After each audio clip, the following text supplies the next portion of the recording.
Turning, looking, It is the final game of the West Coast swing before the Yankees head back east to take on the Tampa Bay Rays from Tampa. Tonight, though, the Yankees have one more matchup against Shohei Ohtani and the Angels. My recap, your reactions coming up next. This is Yankees Game Night.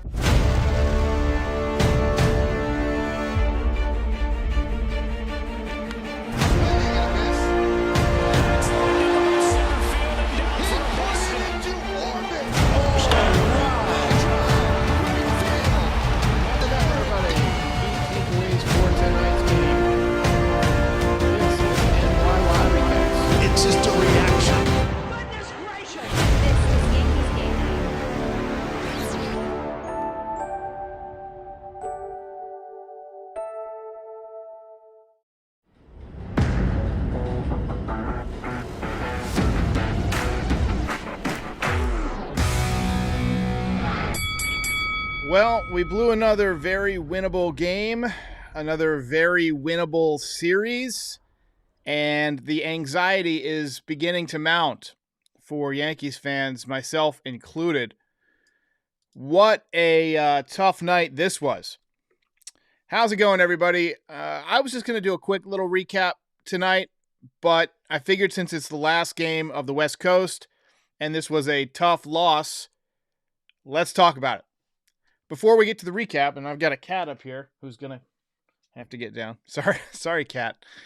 Before we get to the recap, I've been faced with a moral dilemma today. I saw a question on Reddit that was something along the lines of, what would you do if you caught Aaron Judge's 60-second home run ball? That's assuming you could probably get $1 million or more for it. Or you could trade it to the Yankees or Aaron Judge for pretty much anything you wanted. So I'm pretty undecided on that. So let me know what you think about what you would do if you caught Aaron Judge's 60-second home run ball. Couple of things to talk about before we get started. Number one, Luis Severino is on the mend. His first rehab start will be Friday with Tampa. Secondly, the West Coast trip may be over, but this weekend in Tampa might be the biggest game or biggest series of the season. Tampa Bay has been cutting into the Yankees' lead in the second half. They did it again tonight. And this weekend can go a couple of different ways.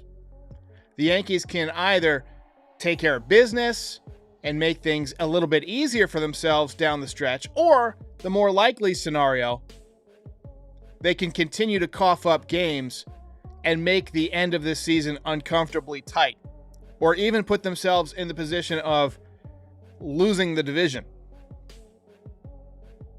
This is, it's getting a little bit uncomfortable for me. You have to beat the Angels. You have to beat the A's. A really unacceptable West Coast trip. All right, so let's talk about tonight's game.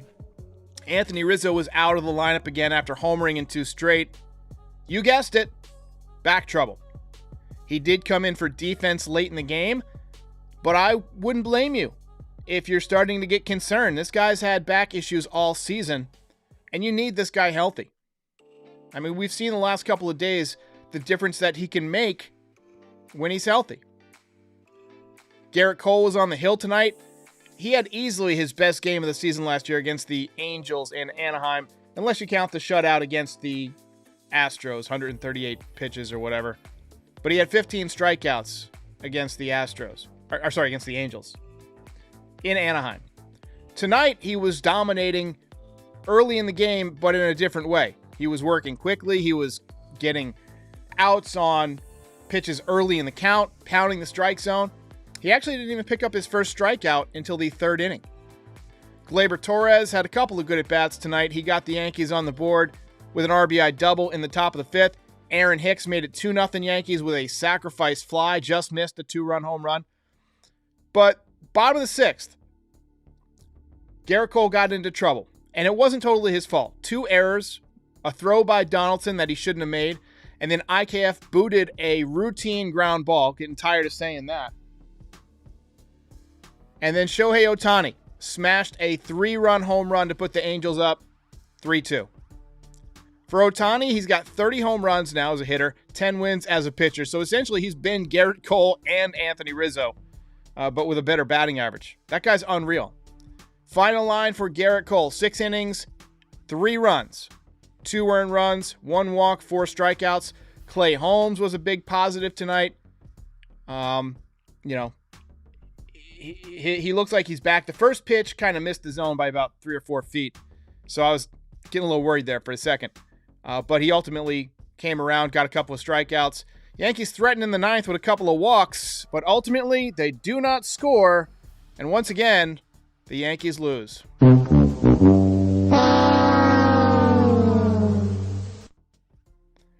Alexander Gordon says, 100% on Cole, no excuse. I don't know why this cat wants to be awake this time of night. Come on, go, get out of here. So Garrett Cole really should have gotten out of that inning. The defense didn't help him at all. But then again, Ohtani is a guy you got to make your pitches to. They said, Garrett Cole made 1 mistake or 2 mistakes. Doesn't matter if you make those mistakes when you got 2 guys on base to the best hitter. I mean, I'm putting tonight squarely on the offense, though. That pitcher didn't have much, and the Yankees couldn't do anything with him. Draven says IKF keeps making these errors. He's made a lot of errors this season. We have to call him out at some point, and that point is now. I mean, you've got to do a better job if you're a defense-first shortstop. You've got to make the plays in the close games. You've got to, especially now when your team is slipping. I personally would love to see Oswald Peraza. Don't know what the Yankees are waiting for, but not looking good. Killer Wolf says Torres has got to go.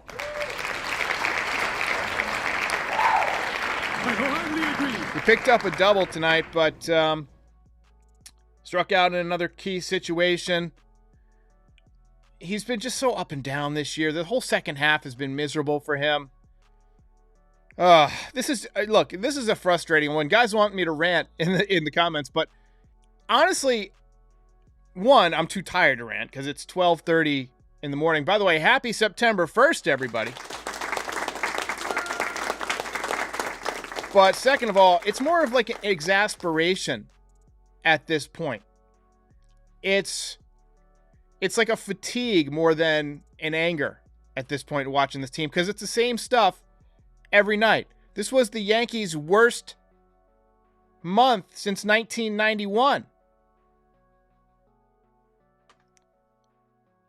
Peter D. Rosso says, call up Peraza for IKF. That's what we got to do. I agree. Isai the Chef says, I officially have no faith in this team. Look, I'm seeing a lot of new faces in the comments, by the way, streaming so late at night. Never really get a chance to do this. But look, you're right. This team hasn't given us a lot of reasons to be hopeful lately. They're going in the wrong direction. Tampa Bay's charging. They're getting hot at the right time. The Yankees are getting cold. Mel Legacy says only 3 lousy hits. It's, Well, you may run like Mays, but you hit like shit. It's tough to watch. It's tough to watch. Rob John says, this is no longer a World Series team. I don't see how you could come to any other conclusion. They just look really bad right now. We're going to go to the box score, and then we're going to keep this kind of quick tonight because I know a lot of people just want to put this night in the rearview mirror, put this month in the rearview mirror. So let's open up the box score here. John Kirk says, Groundhog Day over and over. This winter is never going to end as long as this groundhog keeps seeing his shadow. So Garrett Cole gets the loss. He is now 10-7 on the season with a 3.28 ERA. Sandoval got the win. He's 5-9 with a 3.02. So he's got a better ERA than Garrett Cole does. That's interesting.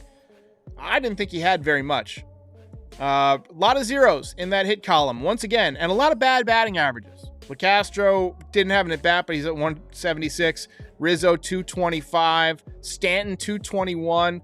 Donaldson 222, Hicks 218, and Oswaldo Cabrera 235 in limited opportunities. I think he's a better hitter than that, and he got put into a tough position tonight coming off the bench cold, with the game on the line. That's a tough spot to put a rookie in that situation. But hey, can't blame him for going up there having a good at bat. Just got beat. It's going to happen. Richard Lewis says, how sad is it that the Yankees go down by a run in the sixth and you feel that the game is lost? Cole is not an ace of any staff. Appreciate the dono.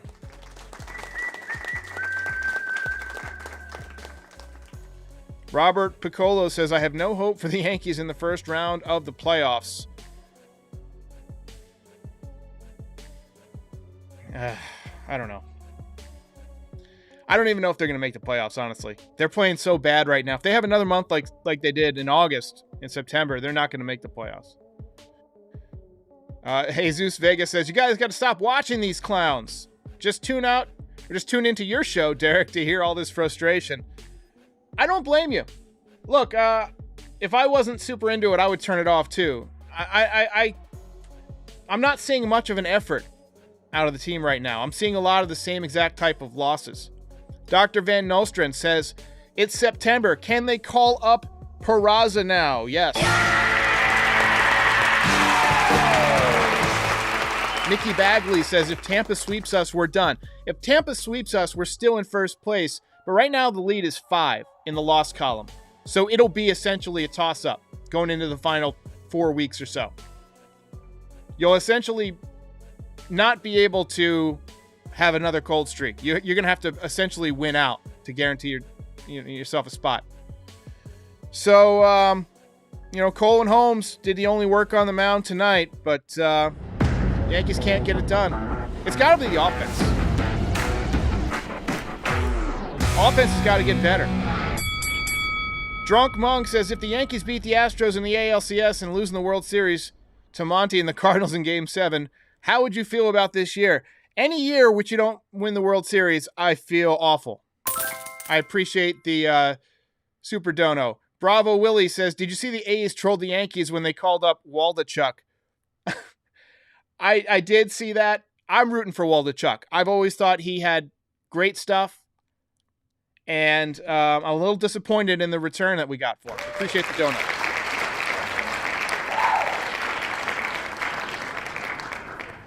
Looks like we got a pretty big super dono here from the Earl of Demise. Thank you very much, sir. We're going to go ahead and give that to Stone. He said he's had enough of this team. They don't go out and get the big fish. Look at the Dodgers, Trey Turner, Freddie Freeman, Mookie Betts. We spend our offseason picking up washed-up Donaldson and low-slugging suspect defense IKF. Half the team is hitting below 250. Earl, you get a round of applause. Not only for the great donation, but that's a quality comment. I mean, I think you feel the way a lot of Yankees fans feel, which is that we never go for the slam dunk move, right? Brian Cashman always tries to find that guy that's going to make him look smart. I'm not saying they should have gone out and signed Correa. Really, Matt Olson was the move. Matt Olson's having a great year. Freddie Freeman was still available. We all thought the Yankees wouldn't sign him, but not because they couldn't sign him. We thought they wouldn't sign him because we thought he wouldn't ever leave Atlanta. And then when you find out that Atlanta isn't really competing for him, then you figure the Yankees should easily swoop in and get him for a reasonable contract. And he signed a pretty reasonable contract with the Dodgers. And he's having a great year. Juan Santiago with the Super Dono. Very simple. IKF sucks. And Greg Hughes says, IKF, the modern Alvaro Espinoza. Round of applause for that reference. If you go back and watch, or go back and look at the stats for the early 90s teams, Alvaro Espinoza was a light-hitting shortstop. He, I think he hit 1 or 2 home runs a season. He was one of the earliest Yankees that I can remember. but I always liked his name. Back then, I was a fan I didn't really understand baseball that much. I was, 7, 8 years old. So I liked guys based on their names. Like, I was a fan of Eric Plunk, who was a relief pitcher. Eric Plunk. What a great name. Matt Noakes. Spike Owen. I liked cool names. Don Mattingly. Don Mattingly also happened to be a great player, but he was kind of over the hill at that point. Peter DeRosso went to the game, says, to think I spent $110 on tickets for this. Our ace is always choking when we need him. What a damn shame. Appreciate it. That wasn't a super dono. I hit the wrong button. But appreciate it anyway. Early 90s team lost 95 games. I thought they lost 100 one of those years. FG says, anyone remember Paul Zuvella? I do not remember Paul Zuvella, but that's a fun name to say. Harold Tompkins says, don't blame Cashman. Blame Hal. I mean, that's a fair point. He's the one that writes the checks. My cat's being a real pain in the ass tonight. He's not used to me being up this late, and, he's nocturnal, as all cats are. And so he's driving me crazy. We got a new layout. I've got the New York City backdrop here. I hope you guys like that. We got a new backdrop here. That's what I've been working on the last couple of days. My other backdrop was kind of eating into my space, and I needed more desk room. Unfortunately, I didn't factor in that the cat could now jump up, so I'm going to have to start locking the cat out. But it is what it is. All right, guys, we're going to call it an early night. Well, not really an early night. It's 12:39 a.m. here on September 1st. But I'm just going to wrap it up because this was not a fun game to watch. It's not a fun game to talk about, but I did want to get everybody's comments. So let me know in the comments whether or not you would sell the Aaron Judge home run ball, whether you would try and trade it, or whether you would keep it for yourself. I'm debating it myself. I really don't know what I would do. I'd like to think that I would give it to Aaron Judge for no money. Because, even though you could get $1 million for it, it's kind of, if it would feel sleazy to me, just being such a super fan to take this historic ball and sell it. But then again, you'd be an idiot to just give away $1 million, which is basically what you'd be doing. I think I would probably try and trade it for something of enormous value from the Yankees, like season tickets, maybe a bunch of signed memorabilia that I could sell, that type of stuff. So, all right, guys, I will see you after the Rays game on Friday. The Yankees play Friday night, Saturday night, and then Sunday afternoon. So I'll have recaps for all of those, hopefully with better results. I'll see you next time. Good night.